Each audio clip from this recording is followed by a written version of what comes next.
Swaraj kids world beauty story.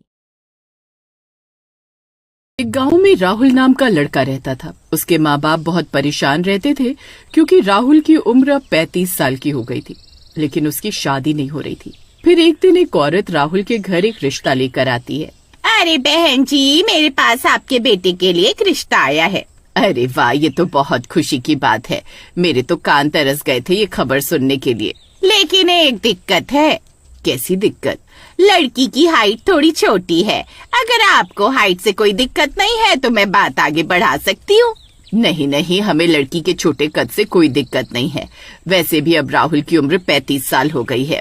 हम अब और देर नहीं कर सकते। तुम लड़की वालों से बात करो, मैं राहुल से बात कर लूंगी। फिर वो औरत वहाँ से चली जाती है।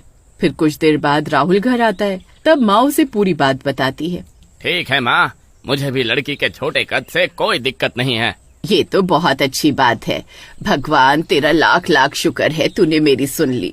फिर अगले दिन राहुल और उसके घर वाले लड़की के घर उनसे मिलने जाते हैं। तब वो लड़की उनके लिए चाय लेकर आती है। उस लड़की का कद बहुत छोटा होता है। वो कद में राहुल से आधी थी, लेकिन फिर भी राहुल उसे पसंद कर लेता है। माँ, मुझे लड़की पसंद है, मैं शादी के लिए तैयार हूँ।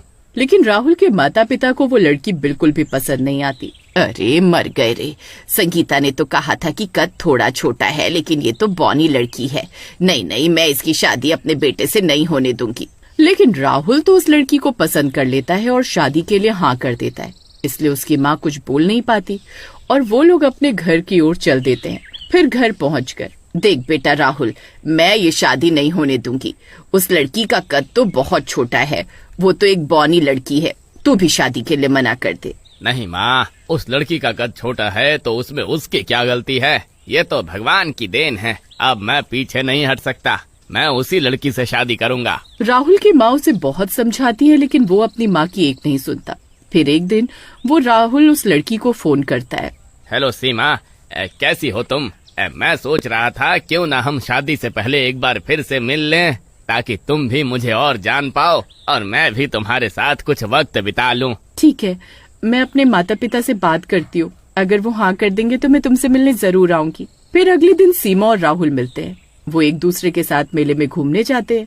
राहुल, मुझे लगता है कि मैं माँ को शायद पसंद नहीं आई। तुम मुझ पर तरस खाकर तो शादी नहीं कर रहे ना? अरे नहीं नहीं, ऐसी कोई बात नहीं है। मुझे पता है मेरे छोटे कद की वजह से तुम्हारी माँ मुझे पसंद नहीं करती। फिर मेले में कुछ लड़के सीमा के छोटे कद का मजाक उड़ाने लगते हैं। ये सुनकर सीमा रोने लगती है। फिर राहुल उन लड़कों को अनसुना करके सीमा को आगे ले जाता है। तभी वहाँ एक दीवार पर लिखा होता है, सिर्फ 1 महीने में कद बढ़वाएं, घर बैठे दवाई मंगवाएं। सीमा वहाँ नीचे लिखा हुआ नंबर याद कर लेती है और फिर घर पहुँचकर, मुझे कुछ न कुछ करना ही होगा, नहीं तो राहुल की माँ मेरी शादी नहीं होने देगी। फिर सीमा उस नंबर पर फोन करती है। हेलो, मुझे ये नंबर मेले में मिला था। मुझे कद बढ़ाने की दवा चाहिए थी, क्या आप भेज सकते हैं? फिर अगले ही दिन वो दवा सीमा के घर पहुंच जाती है और किसी को बिना कुछ बताए सीमा दवा लेना शुरू कर देती है। और 2 दिनों में ही सीमा का कद कुछ बढ़ जाता है। अपना बढ़ा हुआ कद देखकर सीमा खुश हो जाती है। अब सीमा की शादी में 10 दिन का समय बचा था। अरे अब तो शादी में सिर्फ 10 दिन ही बचे हैं। इतनी जल्दी तो मेरा कद नहीं बढ़ पाएगा। एक काम करती हूँ, 1 गोली की जगह रोज 10 गोली लेना शुरू कर देती हूँ, उससे कद और तेजी से बढ़ जाएगा। फिर यही सोचकर सीमा रोज की 10 गोली खाना शुरू कर देती है और उसका कद धीरे धीरे बढ़ने लगता है और शादी के दिन तक उसका कद राहुल जितना हो जाता है। ये देखकर सब हैरान रह जाते हैं। अब राहुल की माँ भी बहुत खुश होती है, लेकिन किसी को ये एहसास नहीं था कि आगे क्या होने वाला है। फिर शादी की रात सीमा के बदन में बहुत दर्द होने लगता है। अब बहुत दर्द हो रहा है, मेरा पूरा शरीर टूट रहा है। फिर राहुल उसे दर्द की दवाई देता है और वो दोनों सो जाते हैं। फिर सुबह उठने पर राहुल की आंखें फटी की फटी रह जाती हैं। सीमा का कद अब बहुत बढ़ चुका था। अरे मर गए रे। अरे सीमा, ये तुम्हें क्या हो गया? तुम इतनी लंबी कैसे हो गई? सीमा इतनी लंबी हो चुकी थी कि वो घर की छत से टकराने लग गई थी। अरे मर गए रे, ये तो बौनी थी, ये इतनी लंबी कैसे हो गई? अजी, मैंने कद बढ़ाने की दवाई खाई थी, लगता है उसी का साइड इफेक्ट हो गया है। फिर उसी रात सीमा का कद और बढ़ने लगता है। अब घर उसके लिए छोटा पड़ जाता है। राहुल को सीमा से बात करने के लिए घर की छत पर जाना पड़ता है। अरे सीमा, ये क्या हो रहा है? अरे तुम्हारा कद तो रुक ही नहीं रहा है। अजी कुछ कीजिए जी, मुझसे और बर्दाश्त नहीं होता। अगर ऐसे ही कद बढ़ता रहा तो मैं तो मर जाऊंगी। फिर कुछ दिनों में सीमा का कद और बढ़ जाता है और उसकी मौत हो जाती है। सीमा, अरे ये तुम्हें क्या हो गया? चलो अच्छा हुआ जान छूटी। अब मैं अपने बेटे की शादी कहीं और करूंगी। फिर कुछ दिन ऐसे ही बीत जाते हैं और फिर एक दिन पूरे गांव में हाहाकार मच जाता है। हर तरफ चीख पुकार मच जाती है। अरे ये कैसी आवाज है? लोग इतना शोर क्यों मचा रहे हैं? फिर राहुल बाहर जाकर देखता है तो उसे वो लंबी चुड़ैल दिखाई देती है। वो चुड़ैल किसी आदमी को कुछ नहीं कहती, सिर्फ औरतों को अपने हाथों से उठाती, उन्हें देखती और वापस नीचे रख देती।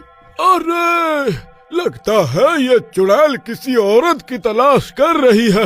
उसे देखकर वो डर जाता है, लेकिन वो समझ जाता है कि ये सीमा ही है। फिर वो भागता हुआ वापस अपने घर जाता है। मामा, अरे कहाँ हो तुम? देखो सीमा लौट आई है। क्या? ये कैसे हो सकता है? फिर राहुल की माँ खिड़की से झांक कर देखती है तो उसे वो लंबी चुड़ैल दिखाई देती है। अरे मर गए रे, ये क्या चीज है? अरे माँ, ये सीमा ही है। आपने इसे पहचाना नहीं? ये औरतों को उठा उठा कर क्या ढूंढ रही है? हे भगवान, अगर ये सीमा हुई तो ये जरूर मेरी तलाश कर रही होगी। अरे बेटा, घर की सारी लाइट बंद कर दे, कहीं ये चुड़ैल मुझे देख न ले। फिर वो चुड़ैल बहुत देर तक गांव में ढूंढ ढूंढ कर राहुल की माँ की तलाश करती है, लेकिन राहुल की माँ सोफे के पीछे छुपी रहती है और इसी तरह दिन निकल जाता है।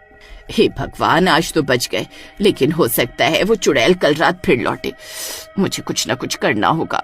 फिर वो एक तांत्रिक के पास जाती है और उसे पूरी बात बताती है। फिर वो तांत्रिक उसे एक ताबीज देता है और वो उसे अपने गले में डाल लेती है। अब जा, वो चुड़ैल तेरा बाल भी बांका नहीं कर पाएगी। फिर अगले दिन रात होते ही गांव में डरावनी डरावनी आवाजें आने लगती हैं। सब गांव वाले डर जाते हैं। अरे मर गए रे।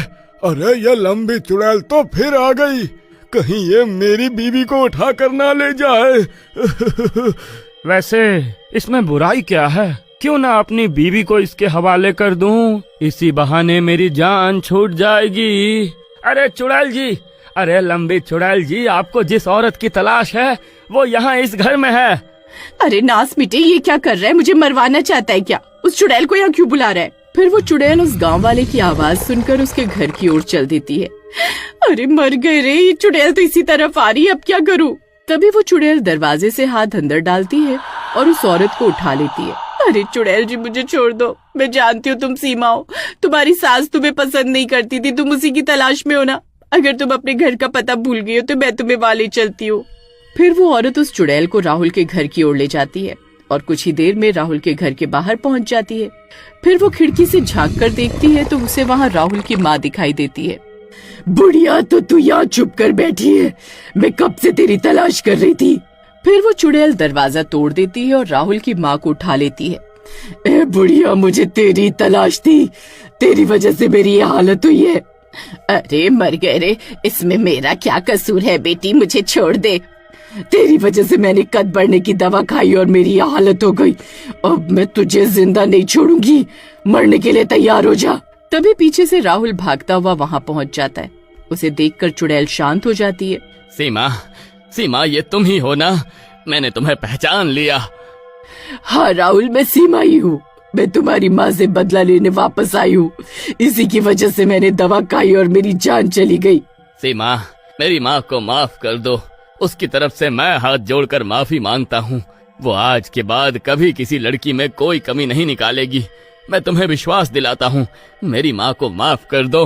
मैं तुमसे बहुत प्यार करती हूँ राहुल, क्योंकि तुमने मेरे छोटे कद के बावजूद मुझसे शादी की और हमेशा मेरा ध्यान रखा। सिर्फ तुम्हारी वजह से इसे मैं छोड़ रही हूँ। फिर सीमा राहुल की माँ को छोड़ देती है और हमेशा हमेशा के लिए गायब हो जाती है।